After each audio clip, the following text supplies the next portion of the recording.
উচিত তো বটেই, সরকারের সাথে সেনাবাহিনীর দূরত্ব থাকবে না, সরকারের সাথে বিএনপির দূরত্ব থাকবে না। আমি বারবার বলছি, এই তিনটা ফোর্স, সরকার, সেনাবাহিনী, বিএনপি, তাদের মধ্যকার সুসম্পর্ক আমাদের ভবিষ্যতের ডেমোক্রেটিক ট্রানজিশনের জন্য খুবই জরুরি। জামায়াত খুবই ছোট ফ্যাক্টর, এনসিপি কোনো ফ্যাক্টরি না, আই রিপিট, এনসিপি কোনো ফ্যাক্টরি না। সো এই তিনটা শক্তি যদি ঠিক থাকে, এটা হলে আইডিয়াল সিচুয়েশন, কিন্তু লক্ষণ সেটা নয় বলেই মনে হচ্ছে। যাই হোক, এই ব্রিফিংয়ে যা যা হলো, অনেক কিছু ইস্যু নিয়ে কথাবার্তা হয়েছে। যেমন সরকারের সাথে মতপার্থক্য নিয়ে যখন কথাবার্তা হচ্ছে, তারা ক্লিয়ার করতে চেয়েছেন যে একেবারেই না, যেভাবে বলা হচ্ছে যে অনেক মতপার্থক্য বা বিভেদ হয়েছে, সেরকম কিছু না, তারা পরিপূরক হিসাবে কাজ করছেন সরকারের সাথে পরস্পর। আবারও কিন্তু বক্তব্যের মধ্যে কেউ চাইলে ধরতে পারেন যে সেনাবাহিনী সরকারের সাথে কাজ করছে মানে কি, সেনাবাহিনী কি বাইরের কিছু, সে সরকারের সাথে কোলাবোরেট করছে, কোঅপারেট করছে? No, it's a very integral part of the government. So government যেভাবে চাইবে সেভাবে কাজ করার কথা। আমি আগেও বলেছি, আবারও বলছি, এই কুতর্কে এখন আপাতত আর ঢুকছি না, এটা অপ্রয়োজনীয় তর্ক।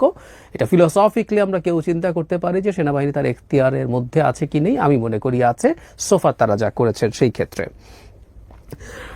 তবে একটা জায়গায় আমি ব্রিফিংয়ে শুনলাম, তিনি বলছেন যে একটা পরিবারেও মানে বাবার সাথে সন্তানদের বা ভাই বোনদের নিজেদের মধ্যে মাঝে মাঝেই কখনো কোনো ভুল বোঝাবুঝি হতে পারে, হয়, সেটা আবার ঠিক হয়ে যায় এরকম।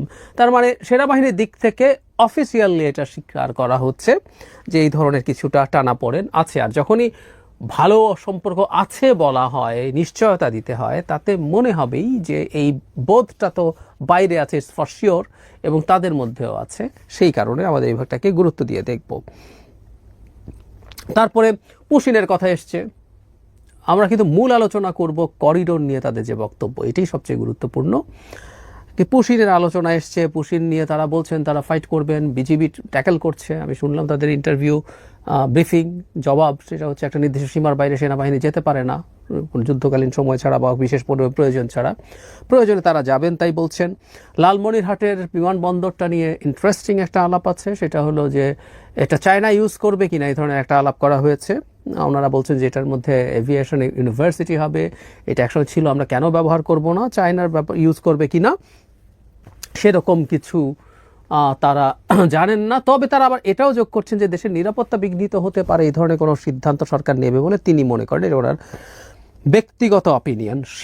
সীমান্ত নিয়ে কথা বলেছেন, বান্দরবান সীমান্তের যে ক্রাইসিস আছে, মানে আরাকান আর্মি দেশে ঢুকে পড়া নিয়ে কথা আছে। এখানে একটা খুবই ইন্টারেস্টিং কথা আছে, তিনি এভাবে বলছেন, বাংলাদেশ মিয়ানমার বর্ডার এখন খুবই জটিল পরিস্থিতির মধ্যে রয়েছে।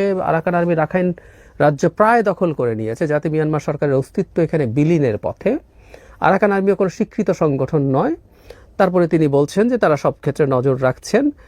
তারপরে যখন আরাকান আর্মির সাথে যোগাযোগের প্রশ্ন হলো, ভেতরে এসে কথা বললো, তিনি বলছেন অফিসিয়ালি সেনাবাহিনীর সাথে আরাকান আর্মির কোনো যোগাযোগ নেই। এই জায়গাটা একটু খেয়াল রাখবো আমরা, এটা সিগনিফিক্যান্ট, এটা মানতে হবে আমাদেরকে। এটা কেন সিগনিফিক্যান্ট আমি পরে আসবো। করিডোর প্রসঙ্গে তাকে যখন জিজ্ঞেস করা হয়েছে, তখন তিনি খুব স্পষ্টভাবে একটা জবাব দিয়েছেন, সেটা হচ্ছে এই, আচ্ছা আগে আরাকান আর্মির ক্ষেত্রে একটু যদি বলি, সেটা হচ্ছে তিনি বলেন এরকম হুবহু, আরাকান আর্মির সঙ্গে আমাদের সরাসরি কোনো যোগাযোগ নেই, গণমাধ্যমে যতটুকু দেখেছেন তার বস্তুনিষ্ঠতা তারা যথেষ্ট বিবেচনার দাবি রাখে, মানে ওই যে ঢুকে প্রোগ্রাম করেছিল। করিডোর নিয়ে, যেটা নিয়ে প্রচুর আলোচনা হয়েছে, সেই জায়গাটা একটু দেখব। তিনি বলেন, কর্নেল মোহাম্মদ শফিকুল ইসলাম, দুজন মিলে ব্রিফ করেছেন, একজন ব্রিগেডিয়ার জেনারেল ছিলেন এবং কর্নেল ছিলেন।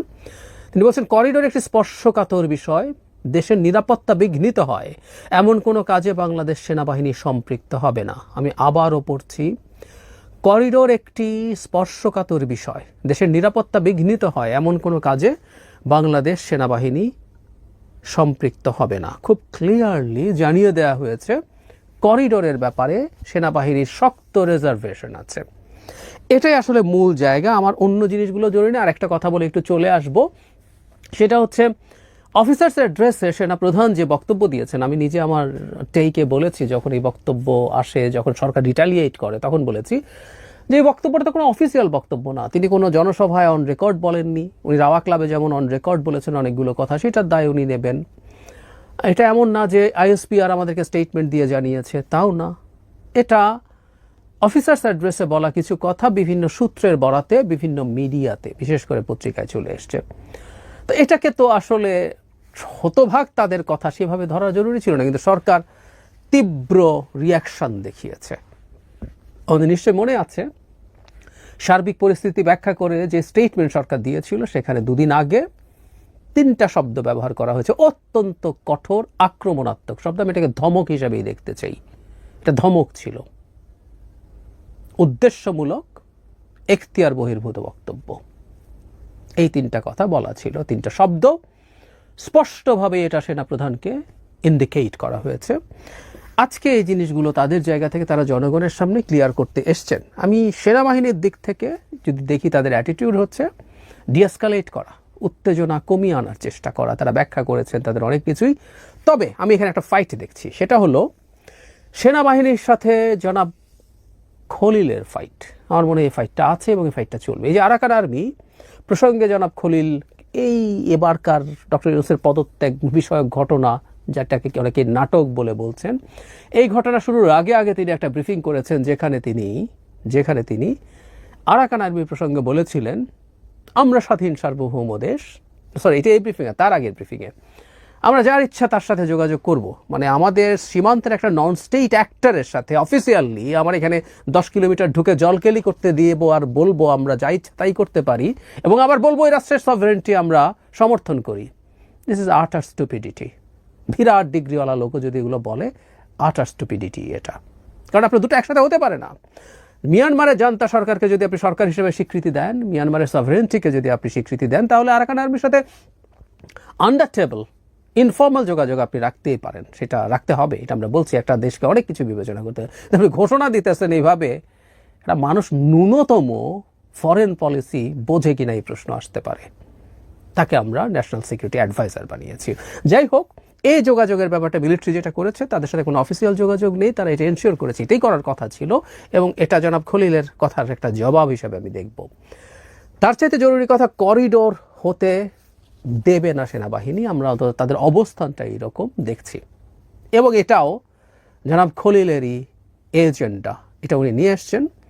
ওনার প্রথম রোহিঙ্গা বিষয়ক হাই রিপ্রেজেন্টেটিভ হয়েছেন, তারপরে এসে ক্রমাগত তিনি এটাকে নিয়ে কথা বলে গেছেন, মিথ্যাচার করে গেছেন। আমি এটা নিয়ে কথা বলেছি, আমি আবার একটু স্মরণ করিয়ে দেই। হিউম্যানিটেরিয়ান যে কোনো পণ্য, সেটা খাবার, ঔষধ সহ যে কোনো কিছু যদি একটা ডিমিলিটারাইজড জোনের মধ্যে দিয়ে যাবে, একটা ভিডিও করে দেখিয়েছি জাতিসংঘের সংজ্ঞা অনুসারে, সেটাও করিডোর। উনি এটাকে করিডোর না বলে হিউম্যানিটেরিয়ান প্যাসেজ বলে আমরা করতে পারছিলাম না, ভুজং ভাজং দিতে চেয়েছিলেন, কারণ তার সামনে কোটি কোটি মূর্খ অশিক্ষিত বোকারা বসে আছে বলে তিনি মনে করেন অ্যাটলিস্ট মিথ্যাচার করছেন। অনেস্টি ওয়াজ ইম্পর্টেন্ট। হ্যাঁ, আমরা এটা করছি, করিডোর দিচ্ছি, এই কারণে দিচ্ছি।